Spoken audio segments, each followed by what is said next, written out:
Hello everyone, welcome in today to the Coach KJ Carousel Dynasty. This week, your Florida Gators are taking on Florida State on senior day to finish out the regular season. Florida State comes in with a 6-5 record. They've been pretty disappointing this season, so they do have a lot to prove, and they're trying to get a 7th win. And Florida comes in at 9-2 and ranked number 16 in the nation, as you've seen. We're going to open up with the ball here. Kimber on the return from the goal line. He has a little bit of a crease up the middle there. That's a solid return of 23. So let's see what our offense can do. We expect to win this one. We know it's a rivalry game, so it'll be tough, but we do expect to win. Look at that play by Noah Keeter. He broke a bunch of tackles and got us a big gain on first down of 7 yards. So we're going to pass again on second down with Jack Garola, and this time we're going deep to Xavier Henderson, and that one's broken up. So on 3rd and 3, we do go to the ground game, and Montrell Johnson comes up just shy, as they call it, 4th and inches. So we punt it away to Florida State, and Tate Rodemaker's their quarterback today. He hands it off to McKinley Jude, their fullback, and that was a pretty good play on first down.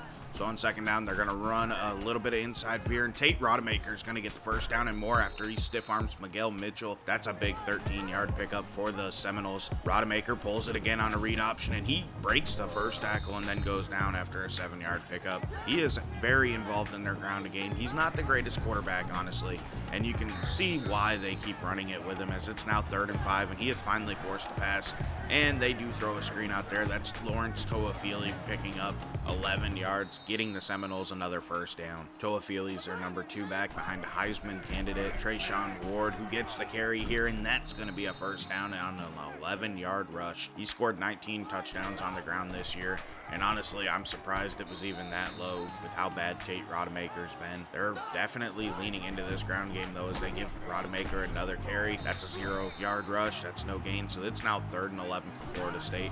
And then Rodemaker just throws it underneath to Trayshawn Ward. This game is all about the quarterback run and the quick little check down, as Florida State's forced to settle for a field goal that is up and good. This game's 3-0 Seminoles. And yes, I know I'm throwing a lot of shade at the Seminoles, but as a Gator fan, you know what? You got to throw shade when you can. They're not a good team this season. Jack Garola's looking to pass it on second down, and that one was nearly intercepted, so it's a 3rd and 5. Let's see if the Gators can avoid going 3 and out here, as Garola's scrambling around, and down he goes. That's a sack. Florida State makes the play and gets the ball back here late in the first quarter, leading this one 3-0. First down, they go to McKinley Jude for a 4-yard rush. On second down, they're bringing Span in motion, and they're going to run once again with Rodemaker, and Nathan Osborne makes the play. That's a 3rd and 5 now. Let's see if our defense can step up and force a 3 and out for the Seminoles. Rodemaker standing in that pocket finds Williamson underneath, but he gets stopped. That's just a 3-yard pickup, so the Gators will get the ball back as the Seminoles punt to them. Montrell Johnson gets a carry here. That's going to bring up a 2nd and 7. That was a short rush. He remains in the game on second down. We're in the gun and throw it into coverage. What a terrible decision that was by Jack Garola. So on 3rd and 7, he's scrambling around as they send a blitz from the backside, and we will get the first down with Jack Garola. He goes out of bounds following a 12-yard pickup. That's a huge play. We go to Montrell Johnson on the next one, and that's a 7-yard rush right up the middle of this defense. You'll love to see it. We decide on second down, though, let's run some play action, and we check it down. Montrell Johnson drops it, and honestly, that's probably best case scenario. So it's 3rd and 3, and this will be the last play of the first quarter as we find Noah Keeter open across the field. That's a 19-yard reception and a huge first down for the Gators. First quarter, though, has come to an end, like I said, and it's 3-0 Seminoles. However, the Gators are moving the ball here, so we have a little bit of hope that maybe we can take the lead in this one. I don't think we should be trailing right now to this Seminoles team, but let's get it figured out as Garola's on the move to open up the second quarter, and that's a 5-yard rush. That's solid. We'll take it. You'd like for some of our receivers to come open, as that's kind of been an issue today. I'll give Florida State credit. Their corners have been sticky. We haven't been able to get receivers open. It's another 3rd down, though, for the Gators, and we check it down to Montrell Johnson for the first down. That's a 7-yard reception. You love it. That's exactly what we need. So on the next play, we go onto the ground to Montrell Johnson and run a counter. That play didn't really work. It was blown up from the beginning. So we decide, let's bring in Trevor Etienne, and we run read option with Jack Garola, who goes up the middle and goes down at the 1-yard line. Montrell Johnson back into the game, and we're going to actually run play action off of him. That was a terrible decision by Jack Garola. He should have thrown that one away. So it's 2nd and goal, and we go play action again. Why would we do that? It didn't work once again, as Garola starts today just 4 of 10 passing. So on 3rd and goal, we pitch it to Montrell Johnson, and into the end zone he goes. Florida's going to take the 7-3 lead in this game. I don't know why we passed it on the first 2 downs. I don't love that decision looking back. Every now and then I get in my own way, I guess. Rodemaker again running the triple option will get the first down. We're lucky he didn't pitch that out to Trayshawn Ward, and that ends up being just a 12-yard rush. They send their tight end in motion over to the right on 1st and 10. Rodemaker standing in the pocket, throws it to him, and Daniel drops it. That's a big play for the Gators, so it's now 2nd and 10, and they throw once again, and this time Span's wide open. That's a 23-yard reception and a first down for the Seminoles. Their offense seems to be getting going on this drive as Rodemaker again running the triple option, and look at this, he breaks a couple tackles. He's going down the sideline, and we catch him from behind at the 6-yard line. What a huge rush by Tate Rodemaker. So they hand it to Trayshawn Ward on an option on the next play, and he takes it up the middle for a 5-yard rush. That's now 2nd and goal for the Seminoles. They run read option again, and down goes Tate Rodemaker. That one went for a loss of 4. That's a huge play. So it's now 3rd and goal, and Rodemaker has to pass. He throws to the sideline, and Williamson catches it. However, he goes out of bounds, so they're going to go for it on 4th and goal, and Tate Rodemaker makes the wrong read. He goes down, the Gators defense stands up, and we get a stop inside of the 5. Now let's see what our offense can do, and on 1st down, Montrell Johnson with the big old gap up the middle for 15 yards. What a huge rush to begin that drive and get us away from the goal line. Barola moving around in the pocket this time, trying to escape away from pressure, ends up throwing it on the run to Xavier Henderson, who is wide open, and he's going to take it past midfield to the 49-yard line. What a huge play, and we go to Montrell Johnson, and again up the middle, he has a big old gap. That's an 8-yard rush. Gators are moving on this one as Garola throws, and luckily that was not intercepted. He threw that straight to Lundy. That was just a bad pass. So it's 3rd and 2, and we run with Garola and slide down after picking up the first down to keep him from taking that hit. So we run read option on this fresh set of downs, and Garola won't avoid taking a hit, but it's not a big one. It's a 5-yard rush. So we go play action on 2nd down, and Garola looking deep finds Malik Mega. He is almost into the end zone as he's down at the 1-yard line. Montrell Johnson getting a carry, and that one's stuffed up for a 3-yard loss. Got to give the Seminoles credit there. They stepped up. 2nd and goal now. Garola on the read option gets blown up by the linebacker for a loss of 1. So now we're back to the 5-yard line on a 3rd and goal, and we need a touchdown here. That is not going to happen as that fade did not work. That was swatted down. So Florida settles for a field goal, and Adam Mahalik drills it, giving them a 10-3 lead as we head into halftime after draining the clock off. Florida State's definitely given us a run for our money today. They've been tough. We're going to take a look at injuries, though, and Harrison Walsh III, as you can see, is probable. And Florida State actually has quite a few injuries, and some of them are quite impactful. So, I mean, that helps us out. I'm glad to see that they're not terrible injuries, and these guys are not hurt long-term. As we look at halftime stats, though, it's a pretty close game. Offense, we have a 38-yard advantage. Passing, we're doing better. On the ground, though, they're actually doing better. And then turnovers, luckily, we haven't seen any in this game so far, which is a weird one. I'm pretty good at usually turning the ball over at least once, and then I usually get about 1 turnover a game, I would say. So to have a game without one is pretty impressive, even if it's only to halftime. Now we're going to take a look at our final recruiting teaser of the season. Coach KJ will get his results in either the next episode or 2 episodes, depending upon how everything goes. The top quarterback in nations down to Florida, Baylor, and Texas Tech. Jordan O'Neal's 6'7" and 220 pounds. However, he is a bit of a bust. Next up, Seth Harden. He's a 6'5", 254 defensive end out of South Carolina. He's down to Florida, Michigan, and Nebraska. He's an 84 overall and a huge plus, so we love it. Derek Jackson, the number 2 outside linebacker in nations down to Florida, Auburn, UCLA. He's a bit of a bust at a 74 overall and a -5, but you'd love to bring him in. Our linebacking core is pretty weak. Now let's get this second half underway, and we do by booting it out of the end zone. Florida State's going to take over at 25-yard line. Rodemaker hands it to Toa Feely on first down. That's a short gain of only 1 yard. It seems like Florida State's in love with this triple option offense, even though I feel like it kind of holds them back a little bit. They're in the pistol again as Rodemaker's going to tuck and run, and this time he has a little bit of a gap, but his receiver misses the block, and Kamari Wilson gets him down after only picking up 6. So on 3rd and 3, they spread everybody out. They're going to run a QB draw, and Miguel Mitchell knocks him down. Florida State's going to go 3 and out, and Florida will get the ball to begin the second half. Quantel Johnson's in the game.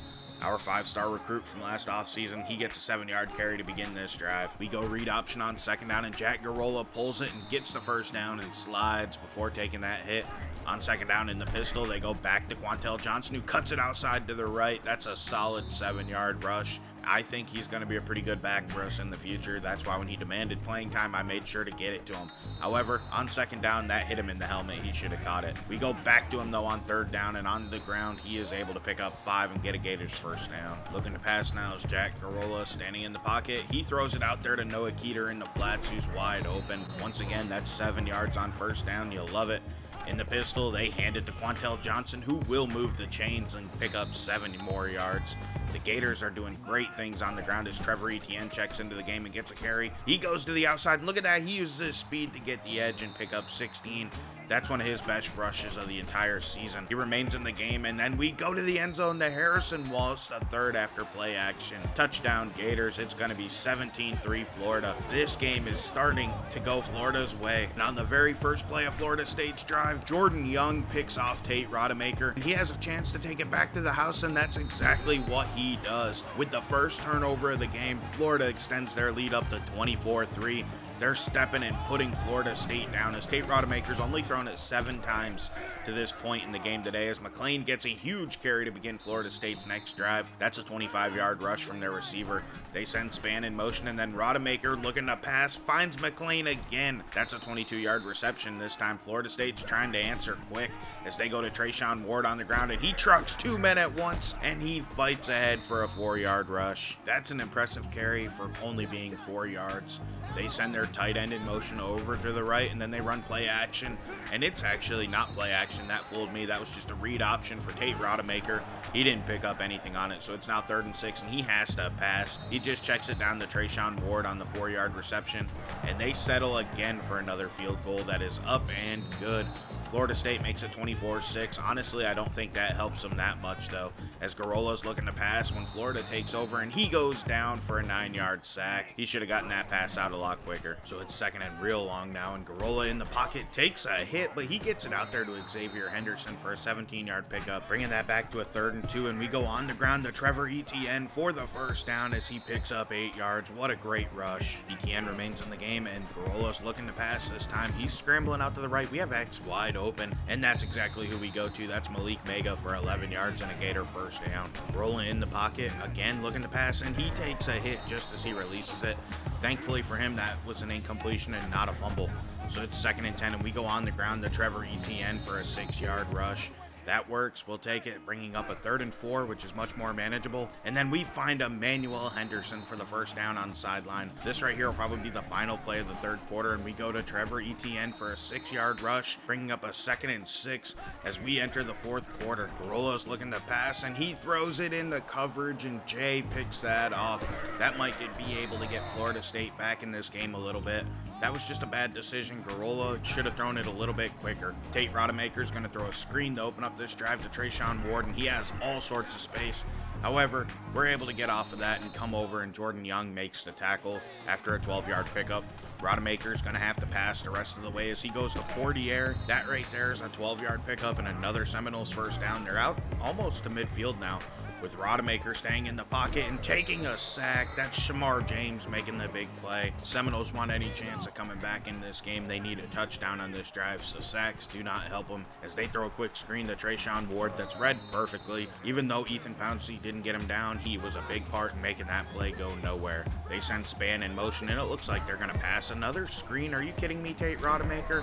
Down he goes for a 9-yard route loss. No wonder Florida State's not doing too well as they punt the ball back to Florida. They do not trust their quarterback at all. I feel like they need a big-time recruit to come in because right now this offense is ugly. It's just hideous. As Trevor Etienne gets another nice carry and he shows his speed on a 9-yard rush. You gotta like that. I wish he could have been doing it all season. They go back to Trevor Etienne, and this time he goes nowhere as he tried to cut it backside. So it's 2nd down, and we're going to throw it with Garola, who's standing in the pocket, rolling now. He's on the move, and he throws it in the coverage. What are you doing, Jack Garola? That's Vance Jr. picking it off, and he almost had a crease to be able to take it back. Thankfully, we got him down, though, so it's 1st and 10 for the Seminoles past midfield. And, of course, they're going to throw as Rodemaker goes deep, and that's Poitier making the catch 23 yards down the field. So past the 25-yard line, it's now Tate Rodemaker who gets hit just as he releases that one. That's going to bring up a 2nd and 10 for the Seminoles, and Rodemaker again finds Portier open. That's an 8-yard pickup, so it's 3rd and 2. That's easy to convert as Rodemaker's going to pull it on a read option, and he will barely, and I mean just barely, get that first down for the Seminoles. They throw a quick screen on first down to Portier, and that goes nowhere. They end up losing one. Great play out there by Moore. So on 2nd down, they run play action out of pistol, and they go to Span, who goes into the end zone. Touchdown, Florida State. They now only have about 3.5 minutes left in this game, so I go for 2 if I'm them in this situation. And that's exactly what they do, as they hand it to Trayshawn Ward up the middle. The 2-point conversion's good, so they attempt an onside kick. That does not work. Our fullback, Alexander, comes down with the recovery, so it's 24-14 Florida, and they now have a chance to drain this clock as Jack Garola is going to pull it on a read option, get the first down, and get down. Let's start draining this clock now as we go to Trevor Etienne on another carry for probably 5 yards. That's solid. We'll take it. I'm glad to see that we're taking care of business. The problem is, though, if you look at the bottom, Alabama's also taking care of business of Auburn. So our chances of getting to the conference championship game are pretty much slim to none right now. So it looks like we will not have a game next week in the conference championship game. So this right here will probably take us to the bowl season as Etienne gets a carry and gets a first down, and we're under 2 minutes left. That's a big 24-yard rush. Florida State's out of timeouts now. We can just run this clock out. I don't know if we'll be able to drain all the time, but we're going to try to. As we're down to 125, we run a read option with Garola, and he goes into the end zone to run up the score a little bit. It's 31-14 Florida. We are definitely going to end the regular season now with 10 wins. That's a fantastic first year for Coach KJ. You'll love to see it. Florida's definitely got something to build upon. Hopefully, whatever bowl game we go to, we are able to capitalize, get a win, and maybe get 11 wins on the season. I mean, who could have guessed this coming in? Florida struggled last year and only won, I believe it was 3 games with Coach Billy Napier. So to see us be able to rebound to a 10-win season is absolutely beautiful. I think Coach KJ came in and did all the right things as Garola takes a knee to officially end this one. Florida knocks off their rival, Florida State. What a great game it was by Florida. We are definitely going to miss some of the senior players that really contributed to this team and made this one such a special one. I mean, this season, a 10-win year to begin a coaching career is awesome. Jack Garola is your player of the game in this one. He had a pretty good day. His accuracy definitely was down. He's not somebody that I don't even think I have to worry about going pro next season. I think he still has a lot of growing to do. But in the backfield, we're going to lose Montrell Johnson for sure to the draft. That's going to be a big loss. And then rumor has it, Trevor Etienne. Right now, it's just a rumor, but Etienne's either going to go pro or transfer, so we're going to have to wait and see how that one turns out. Kamari Wilson's another player that could possibly end up finding himself going pro early. Maybe even Shamar James. I don't know. I hope not, but it's possible. Our corners also are both really good, so I could see us maybe even losing both of them, even though they're underclassmen, between Devin Moore and Jordan Young. Hopefully we can get them both back, but right now it's too early to tell. We'll have to see what the offseason has in store for us and this team. I think it's going to be a big year of change. It always is when a new coach comes in. We also, I will say, not to spoil all of our classes, but we have a pretty good recruiting class coming in, and it's quite full. So we have a lot of new players. Hopefully that'll help us reach the next level and maybe get into the college football playoff, which is my goal. Now, this offseason and this end of the season is going to be a little different than normal. We are not going to do a play-up game in order to reach the Power 5. Them guys are just going to go to the Pac-12 as I reorganize things as best I can. Oregon and Washington have to stay in the Pac-12. I can't move them to the Big Ten. However, I'm going to move the 4 teams, Colorado, Arizona, Arizona State, and Utah, to the Big 12. So I'm going to basically recreate the Pac-12 into a power conference by adding in Notre Dame. They're 100% in. Adding in whoever wins the American. Adding in whomever is possibly even the runner-up of the American, and then maybe even Tulane from the American as well. We'll have to see how that goes. Next episode's actually going to end up being probably our early signing day episode, where you'll get to see all the recruits that I've teased all season, where they end up at. And then following that'll be our bowl game, and then we'll show the national championship and then all the stats with the national championship. We are going to cover the conference championship games in this episode as well. I think it just makes sense to do it. I can't see putting it in the bowl episode or the early signing day episode, so we're going to start it off. Let's take a look at the Big 12. This year, it's Iowa State and Oklahoma State, and your winner of this is going to be Iowa State in a nail-biter. This was a close game and a really good one, but Iowa State ends up your Big 12 championship. Next up's Alabama, Mississippi State. This one here is going to be Alabama shutting out Mississippi State 30-0. Really, I'm not that shocked by it. I thought we would have won the SEC if we could have won the East. Alabama had a great season. You got to give them credit. They still have 2 losses, though, so they're not going to the playoffs. Next up is going to be the American. The winner of this game will move automatically to the Pac-12, and that's going to be ECU. They're going to become a Power 5 team, and I think NIU might even get a shot to move into the Power 5 as well. Boston College and Miami make your ACC championship game, and Boston College is going to knock off number 4 Miami and take them out of the playoffs. BC wins this one 25-24. What a great day for the Eagles. They're a team that you traditionally don't expect to make a conference championship game. To see them knock off Miami is huge. Next up's Washington and Utah. The winner of this probably gets into the playoffs, I would say. And it looks like it's going to be Washington once again with a 31-20 victory over Utah. They've been awesome. This is the final time they'll meet up in the Pac-12 championship game, as Utah is going to head to the Big 12. USC Penn State once again make up your Big 10 championship game, and this one's going to be a Penn State victory. They go to 13-0 on the season. It's crazy to say, but they might have even got better after Coach KJ left. Dabo Swinney's done an excellent job running that offense. Now, our last one's going to be Toledo, Miami. They have a chance to move up to the American, and we'll get back to that as they show our bowl game as Miami versus Florida in the Peach Bowl. That's going to be a fun matchup, an interstate rivalry. You probably don't see that game very often, so it's going to be fun to see that one happen in Atlanta. And Miami of Ohio did beat Toledo, so if they don't move to the Power 5, at the very least, they're going to move up to the American and be one step away from getting into the Power 5. Now let's preview this game between us and Miami in the Peach Bowl. Miami comes into this game as probably your favorite, and even though they are choosing Florida to win it, I think Lee's going with the underdog here, as Miami's the better team just slightly. I mean, they do score more points on offense. On defense, they do allow more yards. However, their offense is pretty darn dynamic. You got to give them a lot of credit for that. This game's definitely going to be an interesting one, especially because, I mean, if you look at the bottom here, Derek Wingo guaranteed a victory over the Hurricanes, so that puts some pressure on us. Let's see if we can answer this one. Like I said, next episode will be your early signing day episode, and then we'll get to the bowl game. This is LDJ11. Please like and subscribe. Have a great day, and I'm out.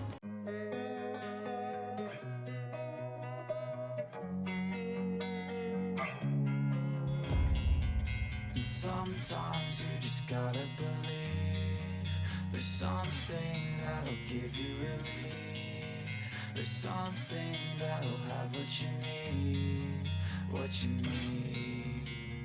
We're broken, it's tragic, we're not all elastic, but maybe there's magic, believe you could